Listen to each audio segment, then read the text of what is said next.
Just hold on. Just hold on, I'm gonna get you down from there. Do not worry about me, just go. The first thing she noticed wasn't the blood. It was the silence. Not the peaceful kind that settles over open land at dusk, but the wrong kind. The kind that makes a woman's hand drift closer to her holster without her even thinking about it. The kind that tells you something bad has already happened and might not be over yet. Sarah Miller slowed her mare to a near stop, eyes scanning the empty stretch of trail ahead. The wind dragged dust across the ground in thin whispers, and somewhere far off a hawk cried once, then went quiet. That's when she saw him. At first, he looked like nothing more than a pile of discarded rags lying just off the roadside. But something about the shape was wrong.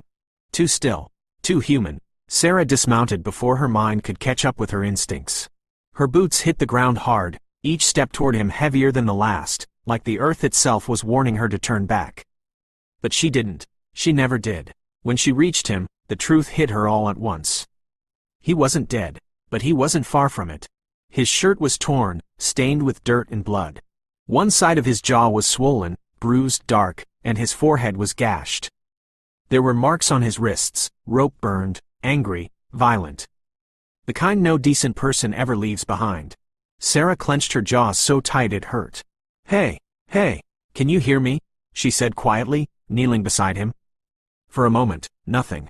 Then, barely, a breath. She froze. He was alive.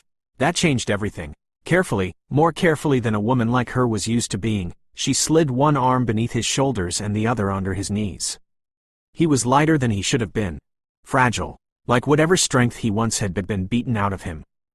All right, she murmured, more to herself than to him. You're not dying here. She carried him to her mare, lifting him up with steady hands, then climbed up behind him, holding him in place as she turned the horse toward the valley.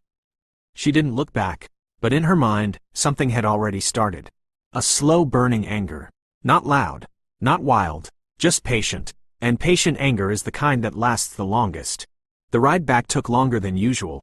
Not because the distance had changed, but because every step of the horse had to be careful. Every movement mattered now. He stirred once, a weak sound escaping his throat. Sarah tightened her hold just slightly. Easy, she said. You're safe now. She wasn't sure if he could hear her, but she said it anyway. When her ranch house finally came into view, sitting alone at the edge of a stretch of scrub brush and twisted pines, she felt something she hadn't felt in a long time. Relief. Not for herself. For him. Inside, the house was simple. One cot, a table, a stove, the kind of place built for survival, not comfort. But it would do. She laid him down gently on the cot, stepping back just long enough to take a breath, to steady herself, to push down the anger clawing its way up her chest. Then she got to work. Water, clean cloth, whatever medicine she had left. She'd patched up wounds before. Too many times to count. Most of them her own. But this was different. This time, every bruise she cleaned, every cut she touched, felt like a question. Who did this? And why were they still walking around breathing? Hours passed. The sun dipped low, painting the house in dim gold light. He hadn't woken yet. Sarah sat nearby, elbows on her knees, watching. Not out of suspicion, but out of something quieter. Concern.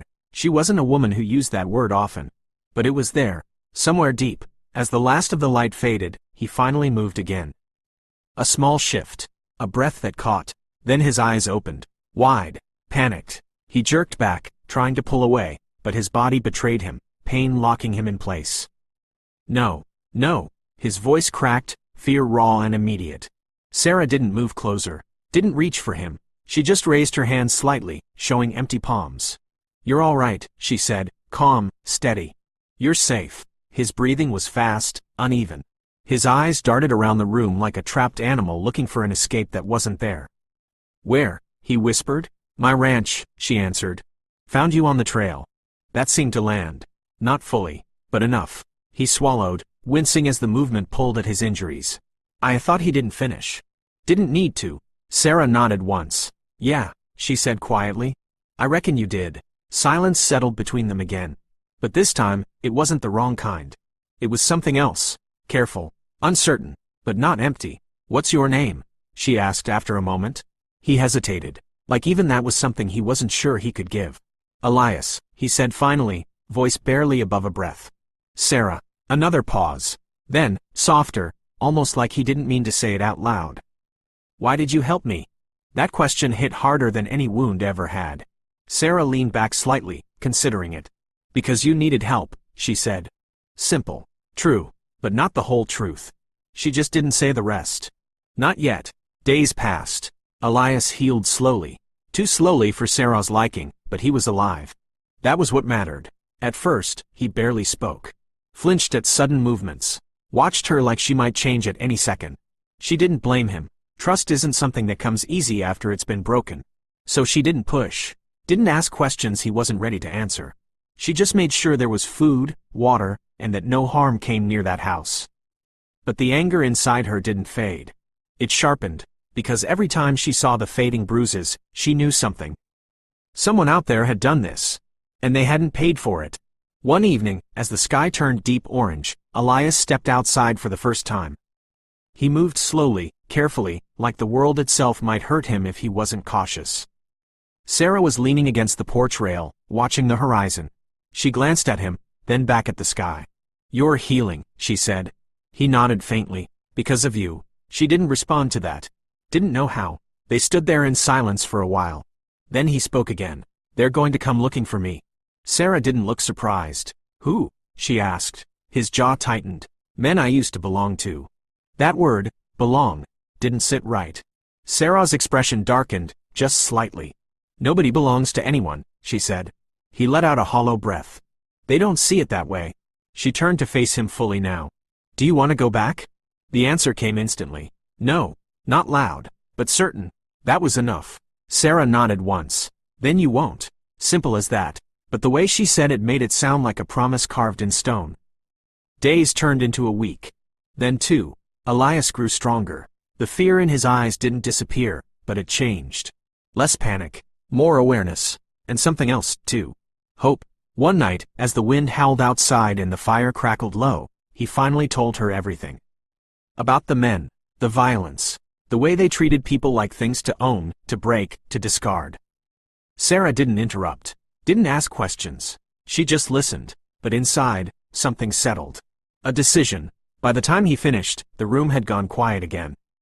You don't have to do anything, he said softly, almost as if he regretted telling her. I needed someone to know.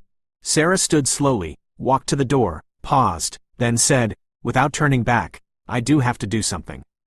Her heart skipped. Sarah, they left you to die, she continued, voice low, steady. That's not something I ignore. He pushed himself up slightly, pain forgotten for a moment. They're dangerous. She rested a hand on the doorframe. I know. Then why? Because they're still breathing. That was it. No anger in her voice. No shouting. Just that same quiet, patient certainty. And somehow, that was far more terrifying. She stepped outside into the night. The wind carried dust across the land again. That same silence from before. But this time, it didn't feel wrong. It felt like the calm before something inevitable. Inside the house, Elias sat frozen, his hands trembling slightly. Not from fear of her, but from the realization of what she had just chosen. And somewhere, far out in the darkness, men who thought they had gotten away with something, were about to learn they hadn't. Not even close. If you enjoyed this story, please make sure to share, like, and subscribe to the channel US Wild West Love Story for more tales of the frontier. You washed the desert dust from my veins, stopped the timber rot and the bleeding rain. She saved his life. Now there's a different kind of burning heat. Everything that's good feels incomplete, and he's the only thing she can't resist.